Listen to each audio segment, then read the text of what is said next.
Ayla's point of view. Alam ba ng parents mong andito ka ngayon sa bar? Tanong sa akin ng kaibigan kong si Cass. Wala ako rito kung alam nila yon. Nakangising sagot ko bago nilagok ang alak na nasa baso. Huwag mo nang isipin ng parents ko. Nandito tayo para mag-enjoy.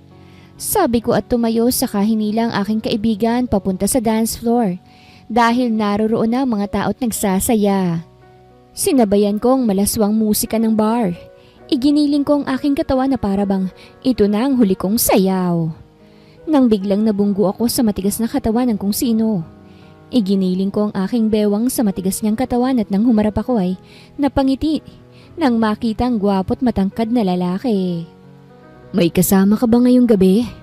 Mapang-akit nitong tanong sa akin bago ko pinasadahan ng tingin mula ulo hanggang paa. May nakikita ka bang kasama ko? Balik tanong ko sa kanya bago ikinawit ang parehong braso sa kanyang batok at ipinagpatuloy ang pagsasayaw. Dama ko ang kanyang katawan sa akin. Do you wanna spend your night with me? In my condo? Nakangising tanong nito sa akin bago bumaba ang kamay nito sa aking puwet. Agad akong umiling at dumistansya. No thanks, sabi ko at tinalikuran ng lalaki. Hindi ako ganun kabilis makuha. Pasaway man ako sa paningin ng mga magulang ko, hindi naman ako basta-bastang bumibigay. Kumbaga, hanggang landi lang ang kaya ko. Bumalik na ako sa table namin at wala pa rin dun si Cass, nang may lumapit sa aking dalawang lalaki. Mag-isa ka lang? That's bad. Samahan ka na namin. Tanong ng isang lalaki sa akin sabay lahat ng shot glass na may lamang alak. May kasama ako pero umalis lang. Thanks. Tinanggap kong ibinigay nito at akmang iinumin na yon nang may umagaw. Gulat akong napatingin sa may gawa nun. Pare, ano bang problema mo? Bakas ang inis sa boses na tanong ng lalaking nagbigay ng alak sa akin sa taong umagaw noon. Umalis na kayo. Bago ko pa kayo ipakaladkad sa mga bouncer. Nakita kong ginawa nyo. Napakaseryoso at tila galit ang boses na sabi nito sa dalawang lalaki. Bakas naman ng dismaya sa mga mata nito bago umalis. Inis kong hinarap ang lalaking hindi ko kilala. Sino ka ba't nangingialam ka? Mataray kong tanong sa lalaki. Natigilan ako nang matitigan siya sa malapitan. Matangkad, moreno, malaki ang katawan na panigurado. Kahit sinong babae ay maglalaway at malalaglag ang panty kapag nakita ito. May nilagay silang drug sa inumin mo. Gusto mo bang matagpuan ka ng hubot-hubad at wala nang dangal kinaumagahan? Sarkastikong tanong nito sa akin na siyang ikinalaki ng mga mata ko. Hindi ko alam na may nilagay sila. Thank you for saving me. Hindi ko alam ang gagawin kung hahawakan ko ba siya o bibigyan ng pera. Hanggang sa may pumasok sa aking isipan. Lalaki rin siya at karamihan sa mga lumalapit sa akin ay ito ang gusto. Walang pagdadalawang isip akong tumingkayad at hinalikan siya sa labi. Inilayo niya ako sa kanya at tinitigan. Huwag kang basta-bastang magtitiwala. Ikapapahamak mo yan. Umuwi ka na. Baka hinahanap ka na ng magulang mo. Sabi nito na parabang kapatid niya ako at inuutusang umuwi. Doon ako nakaramdam ng inis. Hindi man lang siya nagbigay ng komento sa ginawa kong paghalik sa kanya. Hindi ba ako marunong o masarap humalik? Uuwi ako kung kailan ko gusto. Thanks for your help pero pwede ka nang umalis. Pigil ang pagtataray kong sabi bago nagsali ng alak sa baso at ininom yon. Umalis ang lalaki nang hindi ko man lang nalalaman ang pangalan niya. Bago pa ako tuluyang malasing ay tinawagan ko na si Cass at umuwi. Kinaumagahan, nagising ako sa ingay ng katok sa pinto ng kwarto ko. Ano ba? Ano bang kailangan nyo? Malakas at inis kong tanong sa taong bumubulabog ng tulog ko. Buksan mong pinto ng kwarto mo, Ayla. Huwag mong hintaying sirain kong doorknob mo. Boses yun ni Mommy. Bumuntong hininga ako saka bumangon sa kama at pinagbuksan siya ng pinto. Magulo pa ang aking buhok at masakit pa ang ulo dahil sa hangover. Ano na naman, Mommy? Walang ganang tanong ko. Hinarap naman ito sa akin ng iPad kung saan kitang-kita ang mukha ko habang sumasayaw sa bar. Ipaliwanag mo ito. Ilang beses ka na naming pinagsasabihan ng daddy mo. Napakatigas ng ulo mo. Hindi ko na alam ang gagawin ko sa'yo. Hysterical na sumbat sa akin ng aking ina. Paulit-ulit na lang. Nakakarindi na ngunit ayokong maging bastos kahit na nahimik na lang ako. Nagsasaya lang naman ako. Ano bang masama dyan, Mami? Hindi ko pa rin maiwasang sumagot at depensahan ang aking sarili. Anong masama? Headline ka sa internet.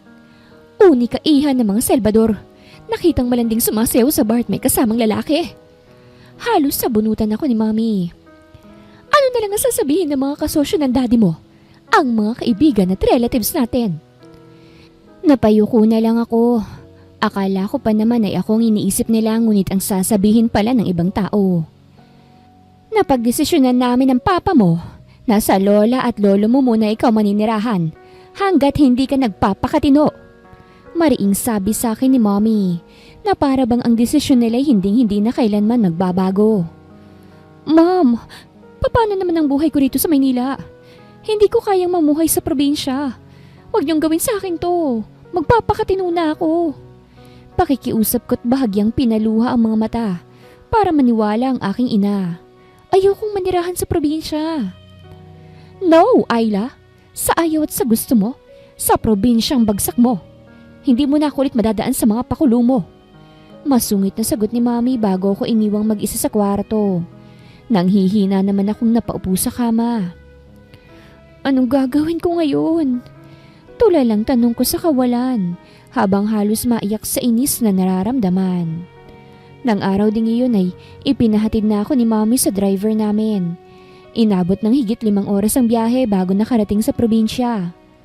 Ma'am, kayo na pong magbitbit ng mga gamit nyo. Hindi ko na po kayo makahatid sa loob. Sabi sa akin ng driver naming si Mang BJ. Pero paano ko naman po itong mabibitbit lahat? Naglalakihan yung mga gamit ko. Reklamo ko sa kanya sabay turo sa mga bagahe ko.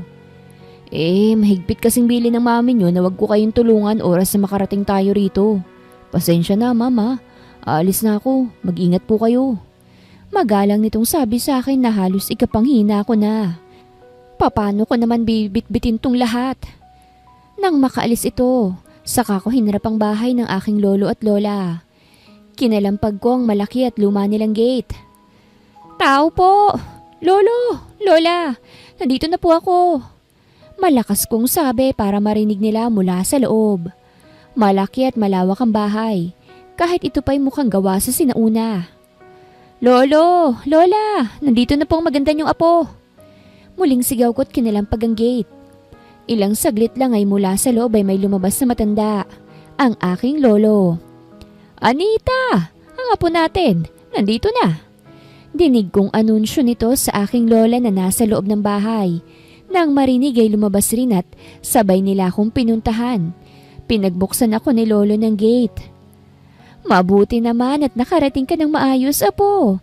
Kamusta ang biyahe mo? Tanong sa akin ng aking lola bago ko pinasadahan ng tingin. O siya, dalhin mo na yung mga gamit mo sa loob. Sakto't kakain na ng hapunan. Maayos naman po ang biyahe. Nakakapagod. Hindi niyo po ba ako tutulungang magbitbit? Tanong ko at ngumiti ng alanganin. Ay hindi, apo. Mahina na yung mga buto namin. 2 maleta at 2 backpack ang dala mo. Aba hindi namin kaya yan. Sagot ni lolo na ikinangiwi ko. Basta na lang nila akong iniwan at pumasok na sa loob. Ano ba namang buhay to? Simula na ba ng kamalasan ko?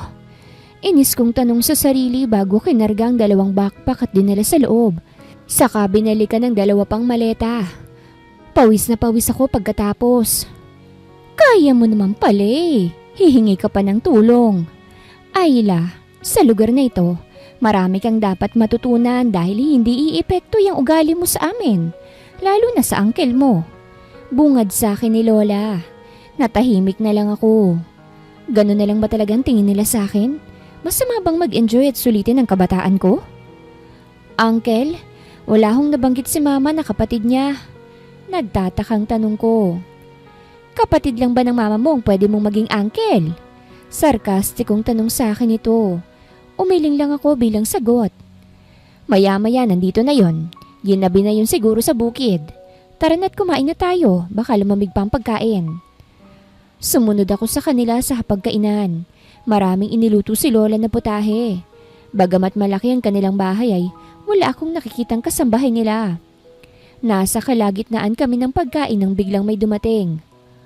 "Oh, Ryder, mabutit nakauwi ka na," sabi ni Lolo sa bagong dating. Nang mag-angat ako ng tingin ay natigilan ako sa lalaking nakita. "Ikaw?" Gulat kong bulalas habang nakatingin dito. Kumunot ang noon ng lalaki na para bang inaalala niya ako. Para namang biglang nagkaroon ng buhay ang pagkatao ko sa isiping, nandito ang lalaking to na siyang nakakuha ng atensyon ko noong gabing yun. "Ako yung babae sa bar na iniligtas mo." Pagpapaalala ko sa kanya. Ngunit nilagpasan lamang ako nito at umupo sa katapat kong upuan. "Magkakilala kayo?" Tanong ni Lola sa akin at nakatingin. Nakangiti naman akong tumango. "Opo, Lola. Nagkita kami sa bar." Mapagmalaking kwento ko. Masama naman akong tiningnan ng lalaki. "Kadalaga mong tao nagpupunta ka ng bar? Paano kung may masamang loob doon?" Pangaral ni Lola na ikinayuko ko na lang at pinagpatuloy ang pagkain. Para namang pipi ang lalaking to at tahimik at halatang masungit. Nahuli akong matapos kumain dahil sa bagal ko sa pagmuya. "Ikaw ang maghuhugas ng pinggan." Baritonong boses na sabi nito na sa wakas ay narinig ko rin ang boses niya. "Ako? Bakit ako?" Kunot ang noong tanong ko. Hindi matanggap ang sinabi niya. "Buong buhay ko hindi ako inuutusan nila mami maghugas ng pinggan o sa gawaing bahay." "Nasa poder ka ba nila ngayon?" Seryosong tanong nito. Sina lolo't lola naman ay nakikinig lang. Walang balak na ipagtanggol ako. Umiling ako bilang sagot. "Kung ganun, kumilos ka sa gawaing bahay," sabi nito at tumayo bago ko iniwang nakanganga.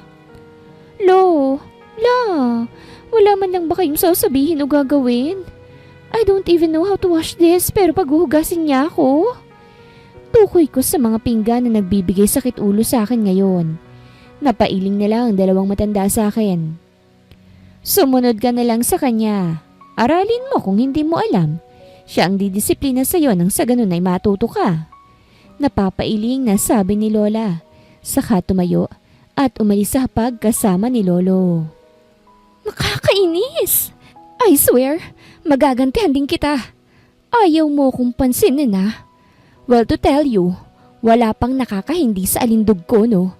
Not even you, Uncle Ryder. Kigil kong sabi sa sarili habang inis pa rin nagliligpit ng pinagkainan. Kinuha ko ang cellphone ko at nag-search sa YouTube ng tutorial sa kung paano maghugas ng pinggan.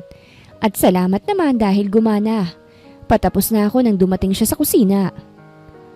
"No thanks kung gusto mong tumulong. Tapos na akong maghugas ng pinggan." Mataray kong sabi sabay punas ng aking kamay. Tiningnan lang ako nito bago binuksan ang ref at kumuha ng malamig na tubig. "Pakikuhanan mo nga ako ng baso." Utos nito. "Ano? Ba't naman kita susundin?" Sa lubong ang kilay na tanong ko. Malalim ang mga matang tiningnan niya ako. "Uncle Ryder ang itawag mo sa akin. Hindi ka ba marunong gumalang? Kuhanan mo ko ng tubig o sa labas kita patutulugin." Walang bakas ng pagbibirong tanong nito. Labag man sa loob ay sinunod ko ang utos niya at inabot sa kanya ang baso. "Bakit ba napakasungit mo sa akin, Uncle Ryder? Ano bang nagawa ko? Bitin ba ang kiss ko nung nakaraan?" Nakangising tanong ko at lumapit sa kanya. "Tumahimik ka nga. Ayoko ng batang pasaway."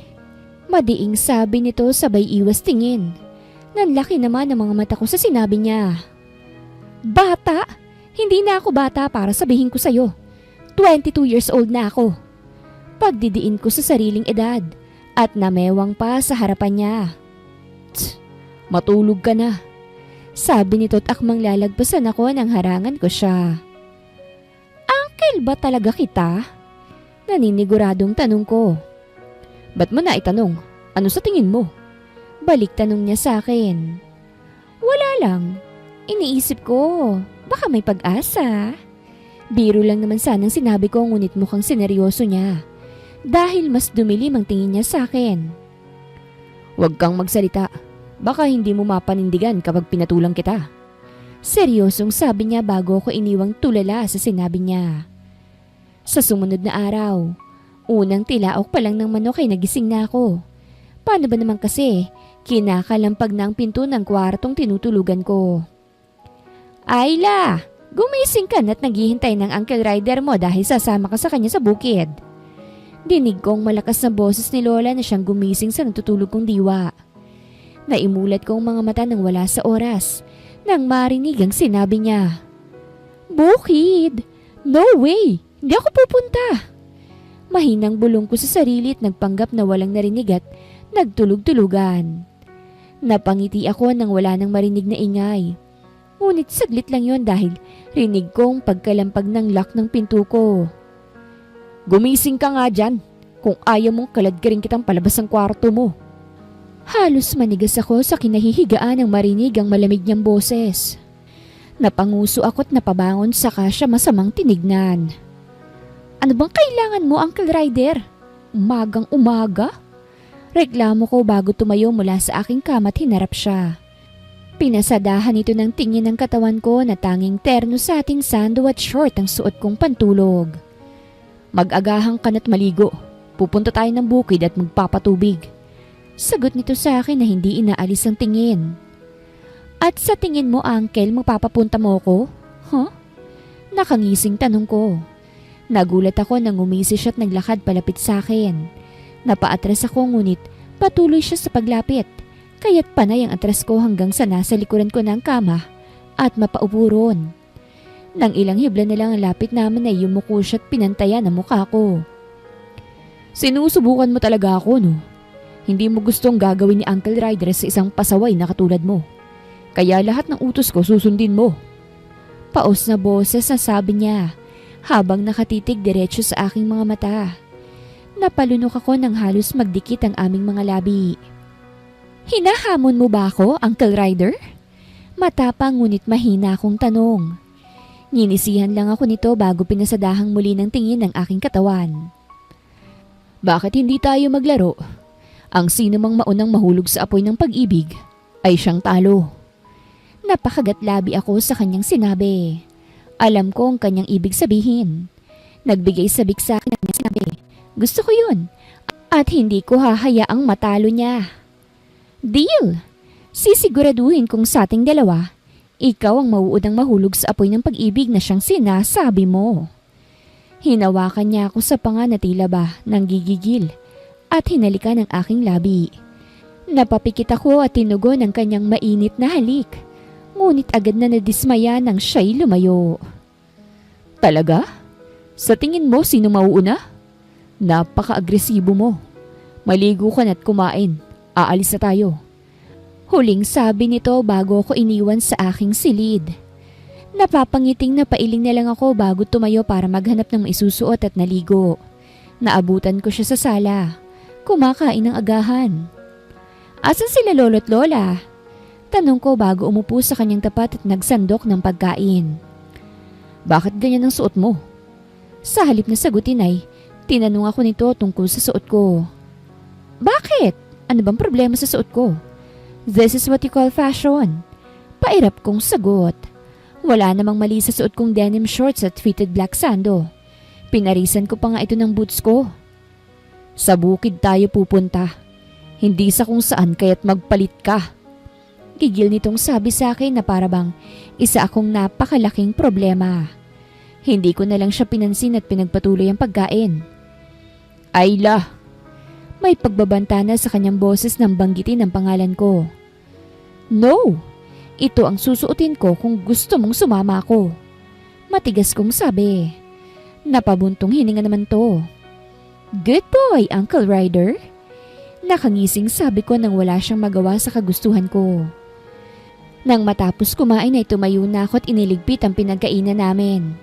Laking gulat ko nang tumayo siya at hulihin ang bewang ko. Saka binuhat at pinaupo sa mesa. Uncle Ryder! Gulat kong sabit na pahawak sa kanyang balikat sa takot na mahulog. Ikinawit ko rin ang aking paa sa kanyang bewang. Anong ginagawa mo? Ang ayoko sa lahat ay ang pasaway. Nung nakaraan mo pa sinusubok ang pasensya ko. Dapat bang parusahan kita? Barito ng boses na tanong nito. Ang kamay niyang nasa aking bewang ay marahang humahaplos pa ibaba sa aking shorts. Naitikom ko ang aking bibig bago tumango sa kanya. Nasasabik sa parusang ibibigay niya. Binuksan niya ang zipper ng aking shorts at ipinasok roon ang kanyang maugat na kamay. Napapikit ako nang hagurin niya ang aking gitna't laruin. Uncle, baka may makakita.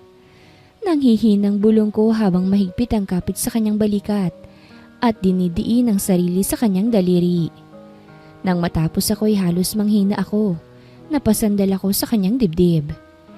Inalis niya ang kanyang kamay at nanatiling nakatingin sa akin habang dinadala ang sariling daliri sa bibig at parang matamis na pagkaing dinilaan yon.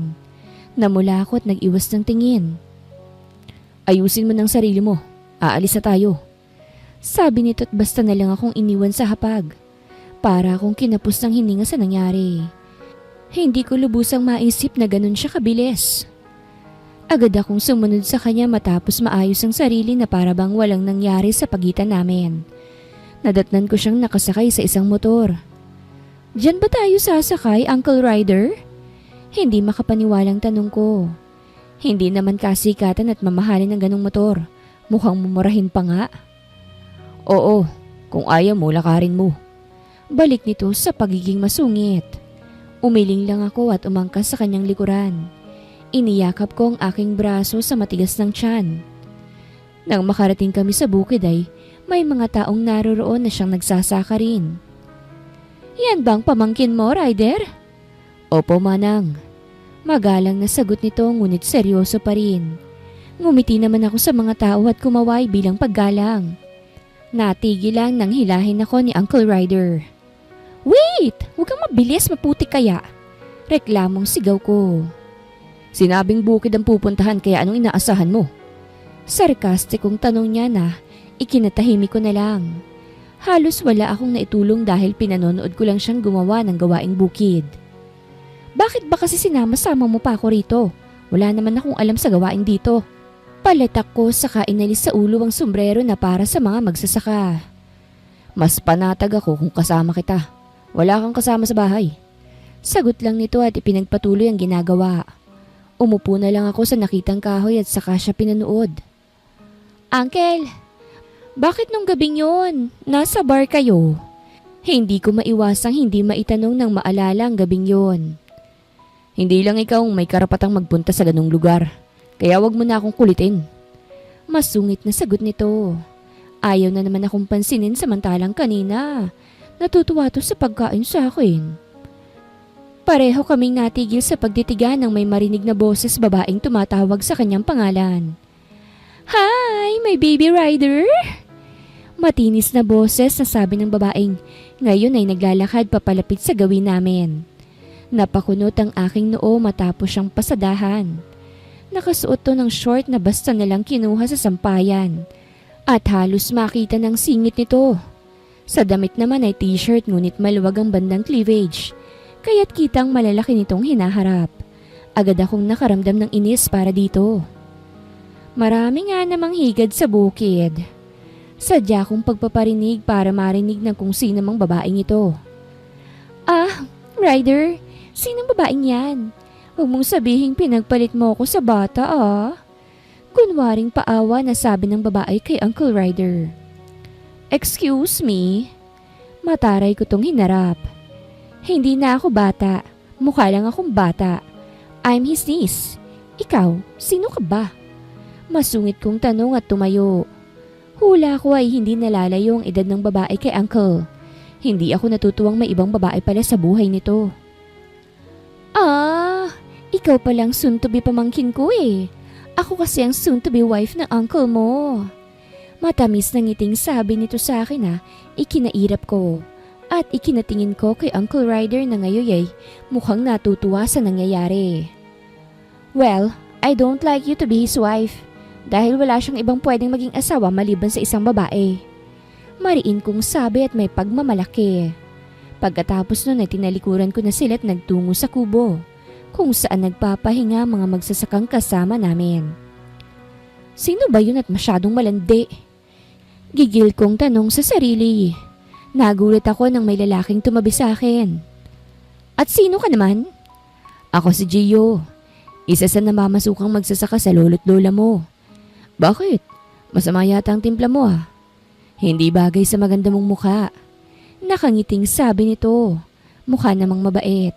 Tinuro ko naman ang kinaroroonan ng dalawang malandi na hanggang ngayon ay nag-uusap pa. Kilala mo yung babaeng kausap ni Uncle Ryder? Tanong ko. Siya si Isabel. Matagal na yung may gusto kay Kuya Ryder pero palaging hindi pinapansin. Kwento niya. Hindi pinapansin pero magkausap sila ngayon. Palatak ko saka umismid na ikinakibit balikat lang nito. Hula ko naman ay kaidaran ko lang si Gio. Mabuti naman ay kahit papano may makakausap akong ibang tao. May gagawin ka ba mamayang hapon? Tila nahihiyang tanong niya sa akin. Agad akong umiling. Wala, bakit mo naman naitanong? Gusto sana kitang ayaing magpunta ng plaza para manood ng liga. May mga nagtitinda rin doon ng pagkain. Huwag kang mag-alala, libre ko. Tila nag-aalangan pa ito ngunit lakas na loob na nagsabi sa akin. Ngumiti ako saka tumango. O sige, puntahan mo ako sa amin ha. Hihintayin kita. Lumiwanag naman ang mga mata nito sa aking sinabi. Salamat. Akala ko hindi mo ako pauunlakan. Tumango na lamang ako sa sinabi niya. Nawalang ngiti ko nang matanaw si Uncle Ryder na madilim ang mga matang nakatingin sa akin.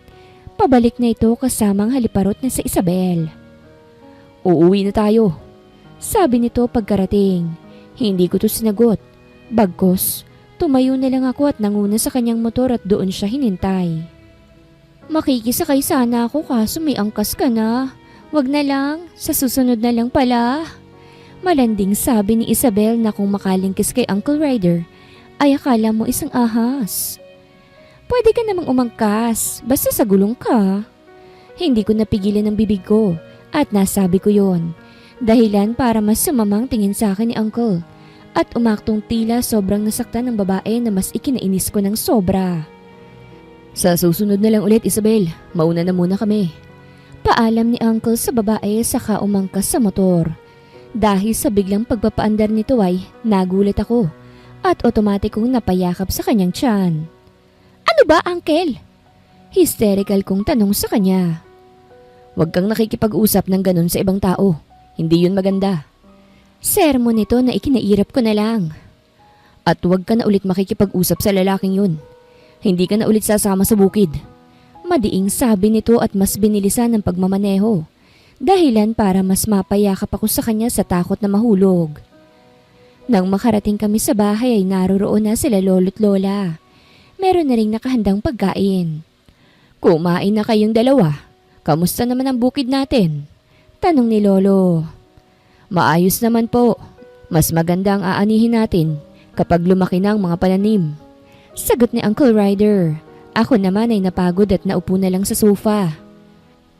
Maligo ka na muna, Ayla, bago ka kumain.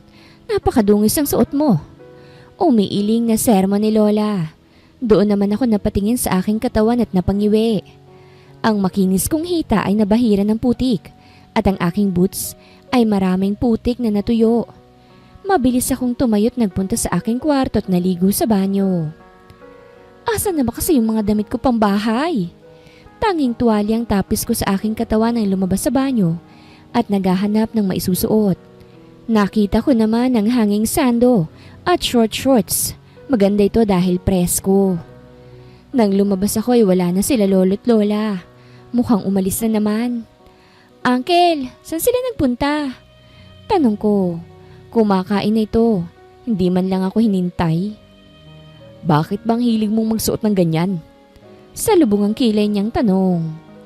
Nung si Isabel ang nagsuot ng malaswa, hindi ka naman nagreklamo. Bakit? Dahil ba mas malaki ang hinaharap niya? Inis kong kumpara dito saka nagsimulang kumain. Kaya naman pala kampante ito sa laro dahil may iba tong nagugustuhan. Iniisip ko tuloy kung may nangyari na ba sa pagitan nila. Hindi ko ganun tignan si Isabel. Isa lang siyang kaibigan. Nagseselos ka ba? Nakangising tanong niya sa akin na ikinatigil ko bago sumandal sa kinauupuan. Bakit naman ako magseselos, Uncle Ryder? Taas kilay kong tanong saka tumayo't nagpunta sa sala at binuksan ng TV para manood. Nakaka-bad trip? Ako magseselos? Mahinang tanong ko sa sarili saka napailing-iling habang natatawa. No way! Hindi ko namalayang nakatulog na pala ako dito sa sofa. Nagising ako dahil sa kalampag ng kung sino sa gate. Uncle Ryder? Tawag ko para sana ito nang magbukas ngunit walang sumasagot. Kaya wala akong nagawa kung hindi ang tumayo at pagbuksan to. Hapon na pala, hindi ko man lang namalayan dahil sa pagkakatulog.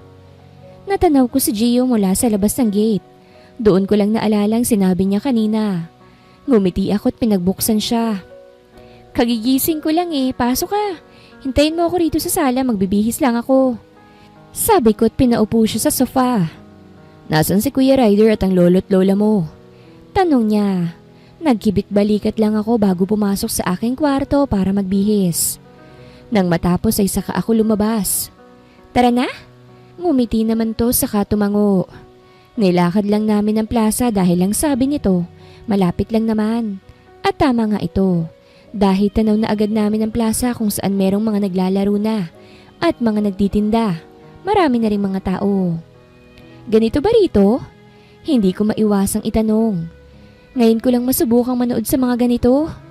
Inilibot kong tingin. Naghiyawan ng mga nanonood sa laro ng maka 3-point shoot ang naglalaro. Tuwing piyesta may ganitong palaro sa amin. Nagugutom ka ba? Tara, kumain muna tayo. Alok nito na ikinatango ko. Gusto ko ring masubukan ang pagkain nila. Anong tawag dyan? Kunot noong tanong ko. Tusok-tusok kung tawagin namin. May fishball, kikiam, hotdog at kwek-kwek. Nakangiting sabi nito sa akin. Saka humingi ng plastik na baso at tumuhog ng mga pinagsasasabi niya at inabot sa akin. Lagyan mo ng gusto mong sausawan. Tulala naman akong tumango sa kanya. Paglingon ko sa aking harapan ay natanaw ko si Uncle Ryder. Nakatingin to sa akin habang seryosong seryoso. May pagbabanta sa mga mata nito bago ako tinalikuran. Nandito pala to, hindi man lang ako ginising kanina para isama. Kasalukuyan kaming nakaupo ni Gio sa bench at kumakain ng binili niyang pagkain. Bakit ka pala napunta rito? Tanong niya sa akin. Napaisip tuloy ako kung dapat ko bang ikwento ngunit sa huli, sinabi ko rin. Pinalayas ako ng mga magulang ko dahil ang tigas daw ng ulo ko at pasaway. Nakangising kwento ko. Ang hindi nila alam, kaya ako ginagawa yun dahil gusto ko lang ng atensyon mula sa kanila. Panay kasing negosyong priority nila Nakalimutan na yatang may anak sila. Mapait ang ngiting sabi ko. Papadilim na kaya tumayo na ako nang matapos kaming kumain. Patapos na rin ang laro. Maraming salamat dito, Gio Babawi ako sa susunod kapag binalik ang pera ko. Tumangulang ito saka tumayo at nagsimula kaming naglakad pa uwi. Iyahati daw ako nito. Natigilan kaming dalawa sa paglalakad nang may humintong sasakyan sa mismong harapan namin. At lumabas ang armadong lalaki na may itim na takip sa mukha. Anong kailangan niyo sa amin, ha? Lakas loob na tanong ni Gio sa mga kalalakihan. Wala kaming kailangan sa'yo. Pero sa babaeng to, meron. Nakakatakot na boses na sagot ng lalaki. Bago ko hinila at sapilitang isakay sa van. Ano ba? Bitawan niyo ako! Gio, tumakbo ka na! Sigaw ko at pilit na nagpupumiglas. Ngunit tuluyan na nila akong naisakay at naisarang pinto. Nakita ko pa kung papaanong sinikmuraan ng isang lalaki sa Gio bago tuluyang umalis ang sasakyan. Naluluha ako habang masamang nakatingin sa mga dumakip sa akin. Ano bang kailangan niyo sa akin at kinuha niyo ako? Wala kayong mapapala sa akin. Pagmamakaawa kong sabi. Manahimik ka kung ayaw mong saktan ka namin. Sigaw pabalik na sabi ng lalaki na mas ikinaiyak ko. Kung hindi sana ako iniwan ni Uncle Ryder, ay hindi mangyayari ito. Uncle Ryder. Mahinang bigkas ko sa pangalan niya. Umaasang sana marinig niya ako't iligtas. Halos kalahating oras yata ang ibinyahe bago ito huminto sa abandonadong gusali. Nakakatakot at hindi gaanong maliwanag. Sapilitan nila akong ibinaba ng sasakyan at kinaladkad papasok sa lumang gusali. Ang ganda pala nitong anak ni Mr. Salvador, sabi ng isang lalaking may hawak sa akin. Nagpupumiglas ako rito ngunit mas humigpit ang hawak niya sa akin. Huwag mong pagdidiskitahan yan, pare. Lagot tayo kay boss. Gagamitin pa yan. Sagot naman ng isang lalaki. Hindi ko maintindihan kung bakit ako dinakip at kilala nilang aking ama. Dinala nila ako sa isang kwarto at pasalampak na ipinaupo sa isang upuan at saka itinali. Pakawalan niyo ako! Parang awa niyo na! Pakikiusap ko. Pigil ang sariling humikbi sa takot na pwedeng mangyari. Ngunit tawanan lang nilang sagot sa pakiusap ko. Andiyan na si boss. Anunsyo ng isang lalaki. Gumilid naman ang mga nakapalibot sa akin at pumasok ang isang may katandaang lalaki. Sa wakas, nakuha ko rin ang tagapagmana ng Salvador. Baka sakaling bayaran na ako ng magaling mong tatay. Ngayong hawak ko ng unika iha niya. Nakangising sabi nito. Lumitaw tuloy ang kulay dilaw nitong ngipin at maitim na gilagid. Nakakatakot. Ano bang kasalanan ng daddy ko sa inyo? Pakawalan niyo na ako. Lakas loob kong tanong sa kanila. Ako lang naman ang nakalaban ng daddy mo sa sugal. Laban ng laban, hindi naman pala patas magbayad. Galit nitong sabi sa akin. At para bayaran ako ng magaling mong ama, kinuha kita. Walang pakialam sa akin yun. Kaya nga ako andito dahil pinatapon niya ako. Mahinang boses kong sabi. Iyon ang alam mo. Dinala ka sa probinsya para ilayo sa akin. Humahalakhak nitong sabi at saka ako malakas sa sinampal dahilan para mapadaing ako at mapaluha sa sakit. Rider's point of view. Sinundo ko sila nanay at tatay sa kabilang barangay kaya iniwan ko si Ayla. Nadatnan ko pa ito kaninang nasa plaza kasamang tauhan naming si Gio. Nang makauwi kami, gulat naming naabutan ng binatang si Gio sa labas ng gate. Tulala ito at halatang takot na takot. Iho! Anong ginagawa mo rito sa labas ng gate namin? Tanong ni nanay kay Gio. Kasama ko po si Ayla Nung biglang may humarang sa aming van at dinakip siya, hindi ko po siya natulungan dahil sinuntok ako ng mga kalalakihan. Takot na takot at nanginginig itong sumbong. Agad na nilukob ng galit at pag-aalala ang puso ko. Nay, tay, papasukin niyo muna siya sa loob at pakalmahin. Tatawagan ko lang ang magulang ni Ayla. Seryosong sabi ko bago tumalikod at dinayal ang numero nila. Ryder, mabuti at tumawag ka. Anong nangyari sa anak namin? Ang sabi mo mapoprotektahan mo siya sa poder mo. Tumawag ang kalaban kong si Tomas. Kinuha niyang kapalit ang anak ko kung sakaling hindi ko siya babayaran. Nag-aalalang bungad sa akin ng ama ni Ayla. Napakuyom ang kamao ko sa matinding galit. Ako nang bahalang magbigay ng bayad. Binigay ba nilang address? Pigil ang galit kong tanong. Oo, ite-text ko sa'yo. Pagkatapos mong makuha ang anak ko, saka lulusob ang mga pulis. Pakiusap lang. Iligtas mong anak ko, Ryder. Ikaw lang ang pinagkakatiwalaan ko. Nagmamakaawang boses na sabi nito sa akin. Malalim akong bumuntong hininga pagkapatay ng tawag. Ang totoo niyan ay hindi naman ako tunay na uncle ni Ayla. Hindi ko siya kamag-anak. Isa lamang akong pinagkakatiwalaan at kasosyo ng kanyang ama sa negosyo. Matapos kong kumuha ng malaking halaga ng pera sa aking kwarto at mailagay sa bag, ay sakto namang natanggap ko ang address kung saan nila dinala si Ayla.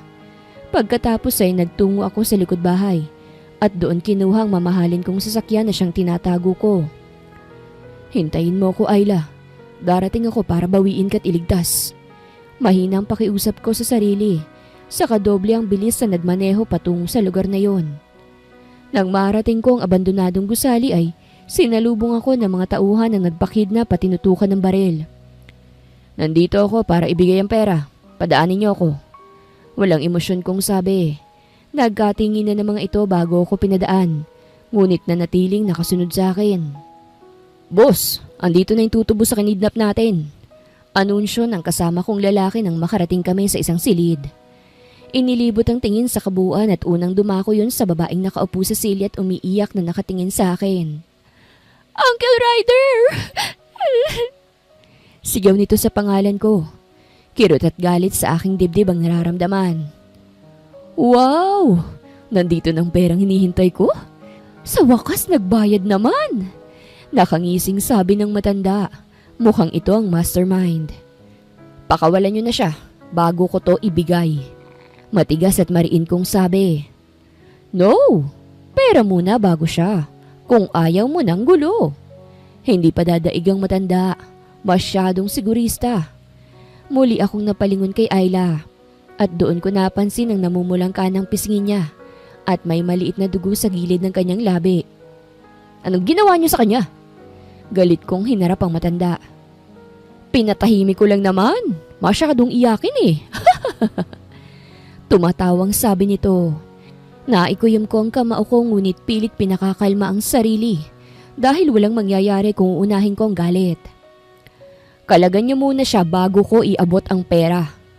At kapag nakuha niyo na, saka ko siya kukunin. Mariing sabi ko bago ibinaba ang bag. Agad naman itong kinuha ng isa sa mga tauhan nito at binuksan para tignan ang laman. Confirm boss, pera ang lahat. Pagkumpirma ng isa sa tauhan nito. Nang kalagan nila sa Aylay, patakbo akong lumapit dito. You okay? Masakit ba? Mababa at nag-aalalang boses kong tanong bago siya niyakap. Dumating ka. Paano mo ako nahanap? Paano kung mapama ka? Malat ang boses nitong tanong sa akin. Namumugto na rin ang mga mata nito. Huwag ka na mag-isip. Ang importante nakarating ako.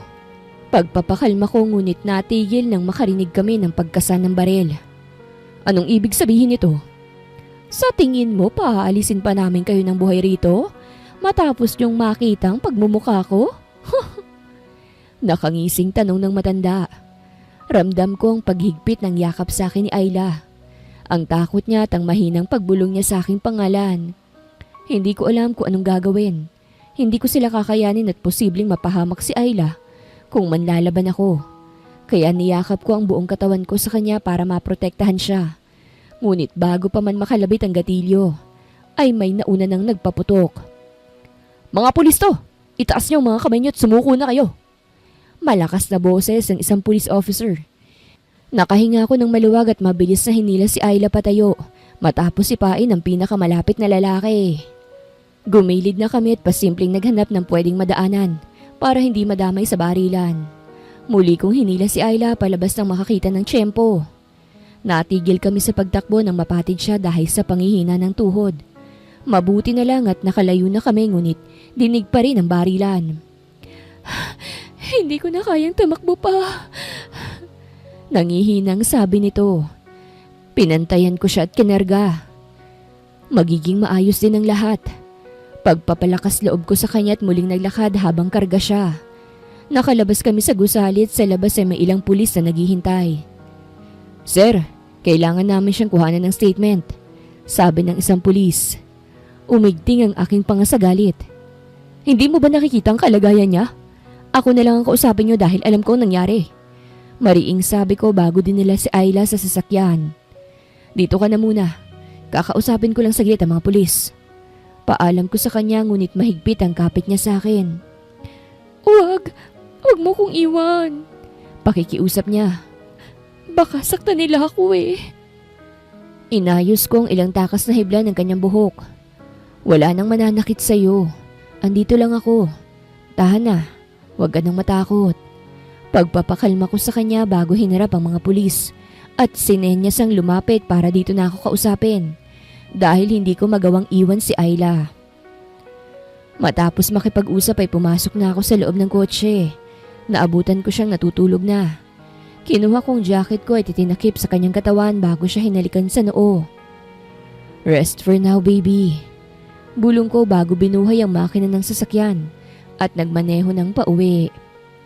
Nang makarating kami sa bahay ay agad namin siyang inasikaso, binihisan at pinalitan. Ginamot ko rin ang sugat sa gilid ng kanyang labi at ang namumula niyang pisngi. Nang gabing yun ay sa kanyang tabi ako natulog para mabantayan siya at maalagaan. Ayla's point of view. Nagising ako sa sikat ng araw na tumatama sa aking mukha. Masakit pa rin ang aking pisngi dahil sa lakas ng pagkakasampal. Hindi ko nga rin akalaing makakatakas ako doon. Teka, ano ba tong matigas na bagay sa aking tiyan? Tanong ko sa aking sarili bago bumaba ang tingin. Namilog ang aking mga mata sa gulat nang makita ang pamilyar na braso ni Uncle Ryder. At hindi nga ako nagkamali nang tingnan ko ang mukha ay mahimbing itong natutulog ngayon sa aking tabi. Uncle Ryder, mahinang tawag ko sa kanya, malapit sa kanyang tenga. Sagot nito habang nakapikit ang mga mata. Anong nangyari kagabi? Nahuli ba sila? Tanong ko saka bumangon. Doon naman to nagmulat ng mga mata. Nasa kulungan na silang lahat ngayon. Wala nang mananakit sa'yo at hindi ka na dapat matakot. Paninigurado nito na ngayon nakatitig na sa aking katawan. Bumaba rin tuloy ang tingin ko sa aking sarili. Manipis ang sandong suot ko at wala akong suot na bra. Sinong nagpalit sa akin? Tanong ko nang makitang iba na ang suot ko. Si nanay. Sagot niya. Wala na bang masakit sa'yo? Dapat ba tayong magpunta sa therapy? Na trauma ka ba or what? Sunod-sunod niyang tanong sa akin. Umiling lang ako at muling humiga. Mabuti at pinayagan kang dito matulog. Tanong ko. Ngumisi lang ito na para bang nagmamalaki. They didn't know. Sabi nito. Napakagatlabi ako nang marinig ang accent sa boses niya. It sounds so sexy. Hinawakan niya ang aking kamay at inipit yun sa aking uluhan bago ko inibabawan. Uncle Ryder, baka mahuli tayo. Pabulong kong sabi. Ngunit sa halip na matakot siya at huminto ay sinunggaban niya ako ng mainit na halik. Kusang bumigay ang aking katawan at nagpaubaya sa kanya. Bumaba ang kanyang kamay sa loob ng manipis kong shorts at hinanap ang aking perlas bago yun nilaro. Napaliyad na lamang ako sa sarap na hatid noon. Panay ang daing ko sa bawat paglalaro niya. Tama na. Nanghihinang bulong ko kasabay ng pagsabog sa kanyang daliri. Hinihingal kong iniyakap ang parehong binti sa kanyang bewang. Sigurado ka ba? Mapanuksong tanong niya sa akin. Hindi ko magawang sumagot agad. Hindi ko maitatangging masarap nga ang ginagawa sa akin ni Uncle. Tumango ako bago siya siniil ng halik na agad niyang tinugunan bago marahang minasahe ang aking hinaharap. Natigilan kami nang may kumatok sa aking kwarto. Ayla, gising ka na ba? Kamusta ka na? Boses yun ni Lola. Nagkatinginan kami ni Ryder at sabay na napangiti sa kalokohang nagawa. Opo, Lola. Ayos lang po ako. Lalabas na rin po ako mamaya, may ginagawa lang. Kaswal na sagot ko na para bang walang nakapatong sa aking ibabaw. O siya sigit para makapag-agahan na tayo. Nasaan kaya ang uncle mo? Hindi ko mahagilap. Mag-aalmusal na eh. Sabi ni Lola. Napadiin naman ang kapit ko kay Uncle Ryder na mahina nitong ikinadaing. Baka po nagja-jogging si Uncle. Sagot ko na lamang at nakahinga ng marinig ang papalayo niyang mga yabag. Kamunti ka na tayong mahuli. Mahinang bulong ko. Mahinang natawa lamang ito na para bang hindi natatakot. Matakot ka naman. Pananakot ko pa. Itinula ko na siya at bumangon at baka saan pa mapunta ang kalandian ni Uncle. Nang makalabas na siya ng kwarto ay saka ako nagtungo sa banyo para maghugas at maghilamos. Masarap talagang gawin ng bawal. Mahinang bulong ko sa sarili habang nakatingin sa refleksyon ng aking mukha sa salamin dito sa banyo. Paglabas ko ay nadatnan ko silang nasa hapag na. Mabuti naman at lumabas ka na. Tara na't kumain na tayo. Sabi ni Lola nang makita niya ako. Tumangulang ako at umupo sa dating pwesto. Sigurado ka ba, Apo, na wala namang masakit sa iyo? Tanong ni Lolo. Opo, wala naman bukod sa pisngi ko. Wala na po. Magalang kong sagot bago kumain. Nga pala, Uncle Ryder, naalala ko, kaninong sasakyan ang sinakyan natin kagabi? Kunot noong tanong ko sa kanya. Halos mabulunan naman to at hindi makatingin. Yaniram ko. Iwas tinging sagot niya. Tumango na lamang ako kahit hindi ganun kakumbinsido. Apo, baka bumisita rito ang mga magulang mo mamaya para dalawin at kamustahin ka. Napatingin ako kay Lola nang sabihin niya yon. Mabuti naman po at alam nilang nangyari. Mapait kong sabi. Akala ko nakalimutan nilang may anak sila at halos maging kabayaran ng utang nila. Hindi yan totoo. Nag-aalala sila sa'yo. Singit ni Uncle Ryder. Napayuko na lang ako't napairap. Huwag ka nang magtampo sa mga magulang mo, Ayla. Mamaya gusto mo bang samahan ako sa palengke? Tanong ni Lola sa akin. Nagkatinginan kami ni Uncle Ryder at pasimple itong tumango. Sige po, sasama ako. Sagot ko na lamang sa matanda sa katinapos ng pagkain at nagkulong sa kwarto. Iniisip ko kung papaano ko nga harapin ang mga magulang ko na siyang nagtapon sa akin dito. Nang makarating kami sa palengke, ay kung saan-saang tindahan na dumaan si Lola. Ano ho bang bibili nyo? Tanong ko habang nakasunod sa kanya. Maraming tao at medyo siksika na. Karne at mga sangka para sa iluluto kong putsero at kaldereta. Sagot naman niya sa akin saka inabot ang mga naunang pinamili. Lola, may itatanong ako. Bakit ngayon ko lang nalaman ng tungkol kay Uncle Ryder? Hindi ko mapigilang itanong. Nagtataka pa rin ako kung papaanong bigla siyang sumulpot bilang uncle ko. Basta'y uncle mo siya, wag nang maraming tanong. Iwas tinging sagot ni Lola na siyang ipinagtaka ko. Kahit yata bata hindi maniniwala sa sagot niya. Nagtataka lang naman ho ako, Lola. Mahinang sagot ko. Matapos mamalengke, umuwi na kami. Wala si Uncle Ryder nang makauwi kami. Nang hapon ay katulad ng sabi ni Lola, dumating sila Mommy at Daddy. Kamusta ka rito, anak? Are you okay? Wala ka namang galos, anak? Bungad na tanong sa akin ni Mommy matapos yumakap. Ayos lang po ako. Bakit kayo napadalaw rito? Para makita kung buhay pa ako? Diretsyong tanong ko. Sinamaan naman ako ng tingin ni Mommy. Nandito kami para personal ka ng sunduin at kausapin si Ryder. Seryosong sabat ni Daddy. Napakunot naman ang noo ko. Dapat ay matuwa ako sa pagsundo nila pero para akong nadismaya. Agad? Bakit naman po? Ano pong sasabihin niyo kay Uncle Ryder? Tanong ko sabay tingin sa lalaking ngayon tahimik na nanonood sa amin. Bakit? Ayaw mo bang bumalik ng Manila? Singit ni Mommy. Nagdalawang isip naman ako. Gusto kong manatili rito dahil nandito si Uncle Ryder. At isa pa, tahimik dito. Malayo sa gulo at sa maingay na syudad. Tahimik kaming nagsalo-salo sa hapagkainan. Nang matapos ay kami ni Mommy ang naiwan para iligpit to. Samantalang umalis si Uncle Ryder at Daddy. May pag-uusapan daw. Ito na sigurong pagkakataon ko para tanungin si Mommy sa mga gumugulo sa akin. Mommy, nagtataka ako kay Uncle Ryder. Bakit ba bigla na lang siyang sumulpot at nakilala ko bilang uncle ko? Nagkita na kami sa bar noon eh. Tapos sunod dito at nakilala siyang uncle. Ang hirap pagtugma-tugmain. Dapat noon pa sinabi niyong pamangkin niya ako.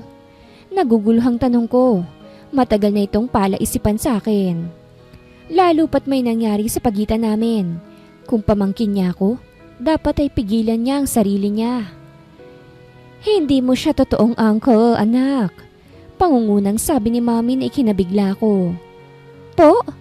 Ano pong ibig niyong sabihin na hindi ko totoong uncle si Uncle Ryder? Kunot ang noong tanong ko sa pagkalito. Noong magkaroon kami ng problema ng daddy mo sa pagkakalulong niya sa sugal at pagbantaan siya humingi ang daddy mo ng tulong kay Ryder na siya namang business partner niya. Ginawa naming dahilan ng katigasan ng ulo mo para ipadala ka rito sa probinsya para nang sa gayon ay mabantayan ka ni Ryder. Paliwanag ni Mommy. Para namang hindi magawang iproseso ng utak ko ang mga naririnig. Niloloko nila ako? Pakiramdam ko ay iyon ang nangyari. Salamat kay Ryder dahil siyang tumubos ng utang ng daddy mo at iniligtas ka sa kamay nila. Kaya gusto sana naming maikasal ka sa kanya bilang utang na loob at kabayaran na rin sa tulong niya sa ating pamilya. Napakurap-kurap ako sa sinabi ni Mommy. Para yatang hindi ko masikmura ang huling sinabi niya. Ipakakasal niyo ko bilang kabayaran? Hindi makapaniwalang tanong ko at pagak na natawa. Anak niyo pa ba ako? Hinawakan ni Mommy ang kamay ko ngunit inalayo ko yon. Para din naman sa ikabubuti mo yun, anak. Nakikiusap nitong sabi. Umiling naman ako. May gusto ko kay Uncle. Hindi mali. Kay Ryder. Pero hindi yun sapat na dahilan para ikasal kami dahil lang sa pamalit ako.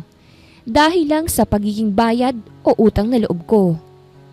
Mommy, kung ikakasal man ako, gusto ko mahal ko ang taong yun, hindi dahil sa ibang bagay. Mariin kong sabi habang unti-unting nadudurog ang aking puso. Hindi ko akalaing kaya nila akong pangunahan sa buhay ko para sa hinaharap. Tumakbo ko papunta sa aking kwarto at doon nagkulong. Kusang tumulo ang mga luha ko. Kaya pala ganun ang pakiramdam ko kay Ryder dahil hindi pala totoo ang lahat. Kaya pala ganun na lang niya akong galawin dahil hindi niya ako kadugo. Hindi ko na malayang nakatulog ako dahil sa pag-iyak at pagod sa mga narinig. Nalimpungatan ako nang marinig ko ang pagbukas ng nakalakong pinto. Madilim ang ilaw ngunit sapat ang liwanag mula sa labas ng aking bintana para makita kung sino ang lalaking pumasok. Anong ginagawa mo rito? Tanong ko sa seryosong boses. Isa pa siya, niloko rin niya ako. Let's talk. Mahina ngunit baritonong boses na sabi nito na kahit sinong makaririnig ay makararamdam ng sabik. Anong pag-uusapan? Tungkol ba sa kasinungalingan niyo? Sarkastikong tanong ko't umupo mula sa pagkakahiga. Nilak niya ang pinto bago naglakad papunta sa aking kama at umupo sa aking tabi. Ginawa namin yon para sa kaligtasan mo. Marahang sabi nito. Pwede niyo namang sabihin sa akin at hindi kailangang paniwalain sa mga kasinungalingan. Alam mo bang nararamdaman ko ang guilt sa tuwing may nangyayari sa ating hindi dapat ginagawa ng mag-uncle? Wala ka man lang sinasabi sa akin. Tinanong ko kayo pero iniiwasan yung sagutin. Asik kong sabi. Nang tingnan niya ako ay malamlam ang kanyang mga mata. I'm sorry. Mahinang sabi nito. Alam mo rin bang tungkol sa plano nila mami at daddy na pagpapakasal ko sa iyo bilang kabayaran? Bilang kapalit sa utang na loob? Tanong ko. Seryosong nakatitig sa mga mata niya. Bumuntong hininga siya bago tumango. Yes, yan ang kasunduan simula pa lang. Napaatras ako dahil sa narinig. Simula pa lang? Plano na nila't wala akong kamalay-malay. Niloko niyo ako. Galit kong sabi sa kanya at tinuro pa siya sa kaumiling-iling. Ayaw mo ba sa akin? Ayaw mo akong pakasalan? Tanong niya na nakakunot ang noo. Natawa ako ng pagak sa tanong niya. Naiintindihan mo ba yung tanong mo at punto ko? Ayokong magpakasal dahil sa dahilan niyo. Higit sa lahat, sa taong hindi ko sigurado kung mahal nga ba ako. You didn't love me? Tignan lang natin kung pagkatapos ng gagawin ko sa'yo, masabi mo pa yan. Seryosong boses na sabi nito. Anong ibig mong sabihin? Kinakabahang tanong ko. Nawala ang galit o inis na nararamdaman ko at napalitan ng kaba at pagkasabik sa hindi maipaliwanag na dahilan. Ngumisi ito matapos akong itulak pahiga at inibabawan. Inalis niya ang maiksing shorts na aking suot at pinunit ang manipis na telang nakatakip sa pribadong parte ng aking katawan. Ryder! Hiyaw ko sa kanya. Stop me if you don't want. Hindi kita pipilitin. Sabi nito't inalis ang pang-itaas na damit. Bago idinikit ang kanyang katawan sa akin at ipinasok ang ulo sa ilalim ng suot kong damit. At parang batang nilaro ang bundok ko. Sa gabal. Mahinang reklamo niya at pinunit ang aking damit. Mabuti na lang at wala akong suot na pang-ilalim sa itaas. Napasabunot ako sa kanyang buhok nang ibuka niya ang aking hita at walang pasabing ipinasok ang kanyang alaga sa aking lagusan. Tumulo ang luha sa aking mga mata dahil sa sakit na hatid noon. Masakit, Ryder. Hiyaw ko nang tuluyan niyang maipasok ang sarili sa akin. Hindi ko alam kung papaano ang nangyari at nauwi kami sa mainit na pag-iisa ng aming katawan. Shh! Mawawala din yan. Magiging marahan ako. Pagpapagaan ng loob niyang sabi. Pagkatapos ay mabagal na umulos sa aking ibabaw. Napapikit ako nang mapalitan ng sakit ng sarap. Napapadaing ako at sinasabayan na ang bawat galaw niya. Kinaumagahan ay nagising ako na para bang binugbog ang aking katawan sa sakit at kirot noon lalo na sa aking ibaba. Nang ibaling ko ang aking tingin sa aking tabi ay mahimbing ang tulog ni Ryder habang nakayakap sa aking bewang. Napakarupok ng katawan ko. Tuluyan na nga ba akong nahulog sa larong sinimulan namin? Ang sabi ko'y hindi ako sigurado at ayokong magpakasal sa kanya. Ngunit bakit kusang bumigay ang katawan ko sa kanya? Naguguluhan tuloy ako sa nangyayari. Bumangon na ako at naligo dahil lagkit na lagkit ang pakiramdam ko. Sakto namang paglabas ko ay gising na rin si Ryder. Kamusta ang pakiramdam mo? Sa halip na good morning ang bungad, ay iyon ang tanong niya. Tatanungin mo ko niyan pagkatapos mo kong hindi tigilan? Taas ang isang kilay kong tanong sa kanya. Sinenyasan naman niya akong lumapit. I'm sorry. Masakit pa ba? Tanong niya matapos akong ipaupo sa kanyang hita at niyakap ako sa bewang. Tumango naman ako. Hinalikan niya ang aking noo at saka niyakap ng mahigpit. Tungkol sa pinag-usapan natin kagabi, nakapagdesisyon ka na ba? Tanong niya na siyang ikinasalubong ng kilay ko at inalis ang pagkakayakap niya sa akin. Hindi porket may nangyari sa atin, nagbago na ang isip ko. Matigas kong sabi bago siya iniwan sa aking silid. Saktong paglabas ko ay nakasalubong ko si Mami. Hindi pa pala sila umaalis. Good morning anak, kamusta ang tulog mo? Tanong sa akin ni Mami. Ayos lang po, kailan po kayo aalis? Tanong ko. Mamayang gabi pa. Tumango na lang ako saka siya nilagpasan. Hindi ko pa rin matanggap ang ginawa nila. Pinagkanulo nila ang sarili nilang anak. Nasa terrace ako ng umagang yon para magpahangin nang biglang may kumalampag sa aming gate. Nang tingnan ko ay nakita ko si Gio. Kinawayan ko ito at nilapitan. Kamusta? Pasensya na kung pagkatapos ng nangyari hindi na kita nakausap ah. Pasensya ka na rin kung nadamay ka pa sa gulo.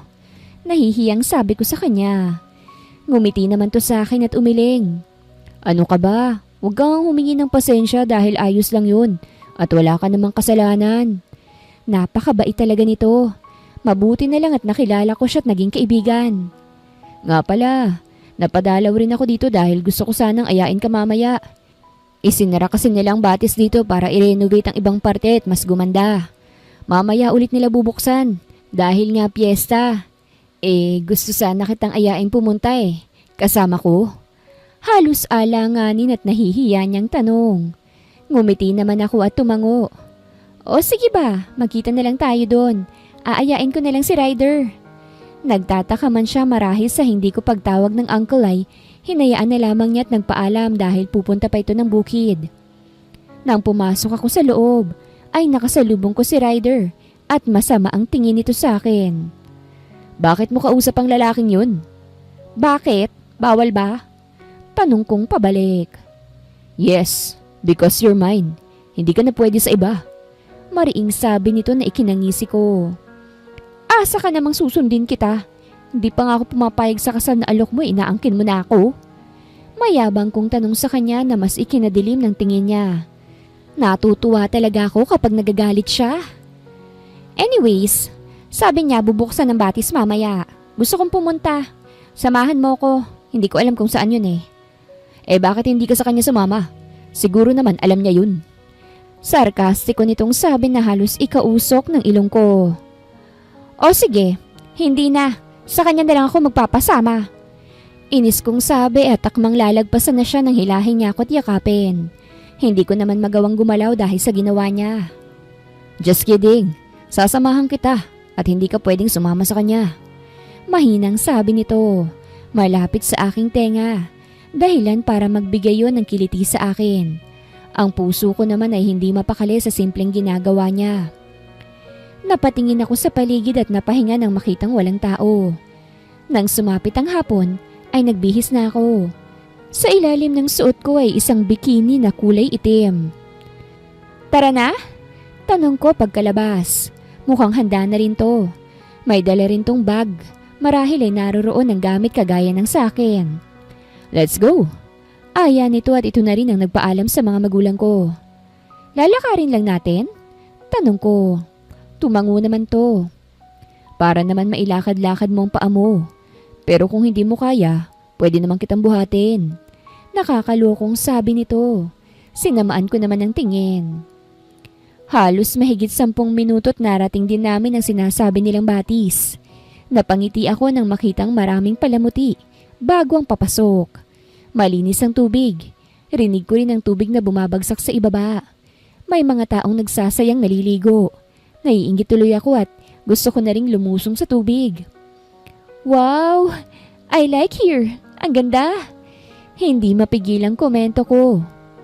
Pero mas maganda ka. Mas gusto kitang dalhin at ikulong sa lugar kung saan ako lang makakakita at matititigan kita. Napalingon ako sa kanya nang sabihin niya yon. Kumalabog naman ang puso ko at hindi mapakali sa pagtibok. Shut up! Enjoy na lang natin to. Iwas tinging sabi ko at nagpauna na. Gio! Sigaw ko nang matanaw ko siya. Napatingin naman to sa akin at ngumiti saka lumapit. Mabutit dumating ka. Akala ko hindi ka na darating eh. Sayang at masaya rito. Sabi nito sabay libot ng tingin. Natigil ang mata niya kay Ryder. Don't mind him. Mahinang sabi ko. Inilapag namin ang gamit sa may cottage. Huwag kang lalayo sa akin. Bilin ni Ryder sa akin matapos niyang lumapit. Tumango na lang ako para hindi kami mag-away. Stay here. Hahanap lang ako ng banyo. Sabi niya. Tumango ako ulit bago siya tuluyang umalis. Gio, may tanong ako. Mabilis kong tanong sa lalaki nang kaming dalawa na lang. Ano yun?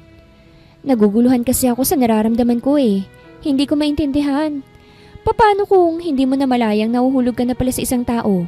Pero naglihim siya sa'yo at pakiramdam mo pinagtaksilan ka. Siya at ng pamilya mo. Balak pa kayong ipakasal sa isa't isa pero dahil lang yun sa kabayaran ka ng ginawang kabutihan ng taong yon. Dun sa pamilya mo. Anong mararamdaman mo? Anong gagawin mo? Paano mo masasabing mahal mo siya? Mahabang sabi ko. Halos kapusin pa ako ng hininga sa pagmamadaling baka makita at marinig niya mga sinasabi ko. Ang hirap naman ng sitwasyon na yan. Pero isa lang ang masasabi ko. Masasabi mong mahal mo nga ang isang tao kapag handa mo siyang tanggapin, patawarin, at kaya mong ibigay ang lahat para sa kanya. At kapag naramdaman mo ring kulang ka kapag wala siya. Nakangiting sabi nito sa akin at bahagyang ginulo ang buhok ko. Si Kuya Ryder ba yan? Napakaswerte naman niya sa'yo. Mabait na tao siya. At alam kong may dahilan siya kung bakit niya ginawa yun. Pinakiramdaman ko ang sarili ko. Kaya ko ba siyang patawarin? Oo. Sadyang pinoproseso ko lang ang lahat sa isip ko. Handa akong pakasalan siya basta sigurado lang ako na mahal ko siya. At ganun rin to sa akin. Kayang ibigay ang lahat? Naisuko ko nang ang sarili na ipinangako kong sa lalaking mapapangasawa ko lang ibibigay eh.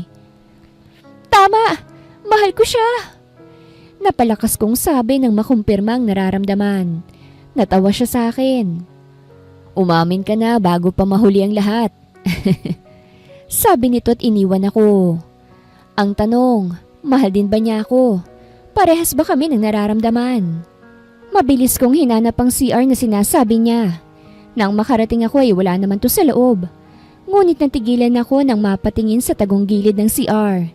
Napakunot ang aking noo at tiningnan yon. Napatakip ako sa aking bibig sa nasaksihan. Kasama ni Ryder si Isabel at para bang wala nang bukas na naghahalikan. Napahikbi ako at mukhang narinig nila yon. Gulat na napatingin sa akin si Ryder at itinulak ang babae para sana habulin ako nang mabilis akong tumakbo palayo sa kanya. Ayla, wait! Sigaw niya sa aking pangalan ngunit hindi ko siya nilingon. Masyado akong nasaktan sa nakita. Bakit ngayon pa kung kailan alam kong mahal ko na siya?